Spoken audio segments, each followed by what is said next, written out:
Aragoneses por el Mundo llega hasta México. Aquí hay censados 415 aragoneses. Nosotros estamos en México, Distrito Federal, conocida en muchas ocasiones por aspectos como la superpoblación o la contaminación. Lo cierto es que esta gran urbe tiene numerosas zonas verdes y un rico pasado indígena y colonial. Aquí, entre sus más de 20 millones de habitantes, hay aragoneses. Vamos a conocer las historias de 6 de ellos.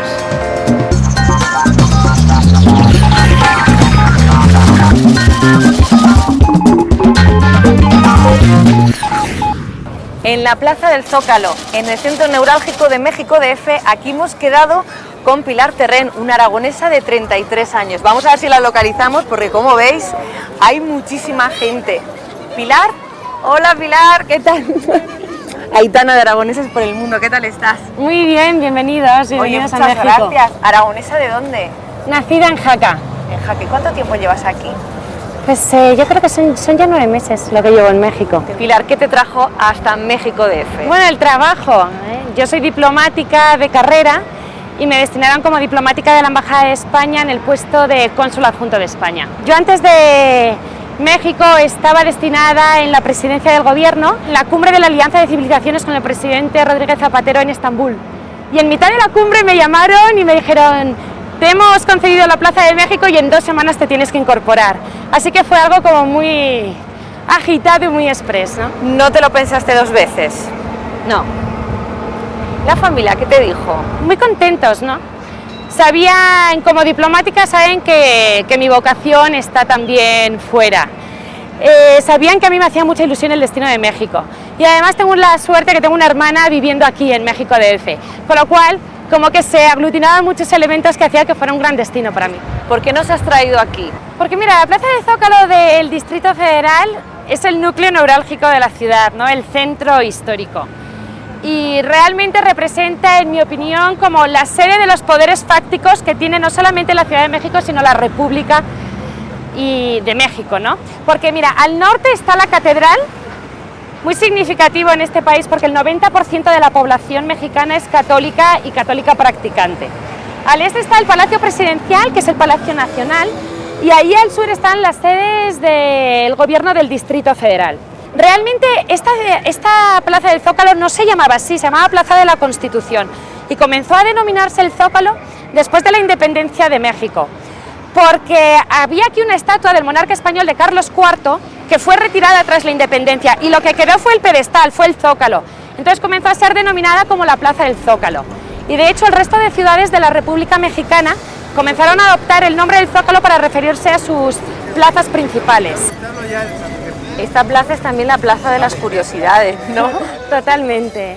Pero esa es la riqueza de que tiene México, ¿no? La pluralidad de culturas, el sincretismo espiritual que tienen aquí. Son profundamente católicos, pero al mismo tiempo guardan esos ritos de veneración a los dioses prehispánicos y propios de la cultura azteca y la cultura maya. Como los ritos de purificación. Exacto, allí veis uno. ¿Tú te has sometido a alguna vez? Todavía no. No te atreves. No, me impone mucho. Tú ya tienes quien te proteja, ¿no? Sí. Lo digo por la medalla que llevas. De la Virgen del Pilar. La llevo siempre. Allí donde estoy, la verdad es que me acompaña siempre. Soy muy devota de la Virgen del Pilar. Pues os he traído al barrio de Polanco, que es una zona también muy conocida de la ciudad y sobre todo porque es la zona donde yo vivo y donde yo trabajo. Esta zona de Polanco es donde se ubican los grandes hoteles de la ciudad, las embajadas, hay muchos restaurantes, hay mucha vida, hay muchos barecitos y si os parece bien, pues nos vamos a tomar un aperitivo en este restaurante, un tequila mexicano, por ejemplo. Muchas gracias. Esto es muy típico en México, ¿no? Es muy típico, el caballito de... Muchas gracias. De tequila con la sangrita. Esto es una especie de zumo de tomate, es curioso porque aquí el tequila, en vez de tomarlo de digestivo, lo toman de aperitivo en ayunas, ¿no? ¿Y cómo se brinda la mexicana? ¿Ellos chocan el vaso? ¿Qué hacen? Sí, y salud. ¿Dicen algo? Brindan mucho y brindan constantemente, es verdad. Bueno, pues, ¿brindamos por México? Claro que sí, salud. Salud. ¿A ti te compensa en la balanza estos sacrificios, esta opción de vida que has tomado? Sin duda. Sí, espero dentro de muchos años poder volver a confirmar eso. De momento sí, para mí ha sido un sueño hecho realidad. Y qué mejor sitio que México como primer destino exterior de mi carrera. Quizás en un país como México, que es un país muy machista, quizás llama la atención una joven española, mujer y cónsul de España, ¿no? Quizás al principio choca, pero bueno, poquito a poco. Creo que hay muchos estereotipos de la carrera diplomática que realmente no se identifican con la realidad que esto supone. Creo que hay mucho estereotipo de glamour, de cóctel, de copa, que quizás no se identifica con la realidad, ¿no? Yo creo que hay mucho trabajo del diplomático que está en la sombra y que no se ve y que se desconoce.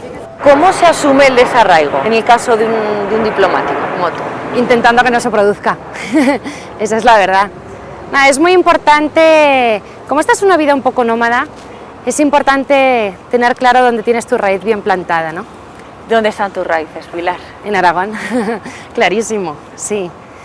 Nací en Aragón, mi familia es aragonesa, aunque he vivido prácticamente toda mi vida en Madrid. Entonces yo siento que mi ciudad es Madrid, pero que mi tierra es Aragón y ejerzo mucho de aragonesa. Mi familia es una familia muy numerosa, muy grande, pero muy unida, ¿no? Y la verdad que mi abuelo siempre ha ejercido muy de cabeza de familia, de paterfamilias, con todos los nietos. Y sin duda alguna, bueno, para mí, que en este momento, bueno, mis padres han fallecido, evidentemente la figura de mi abuelo es como el estandarte de la familia. ¿Cuántos años tiene? Porque es mayor, ¿no? Acaba de cumplir 98 el otro día. Sigue estando estupendo, esa es la verdad, sí. Es un ejemplo, es admirable, tiene una cabeza privilegiada y la verdad es que está muy bien de salud. Pilar, ¿nos enseñas tu casa? Claro que sí, encantada.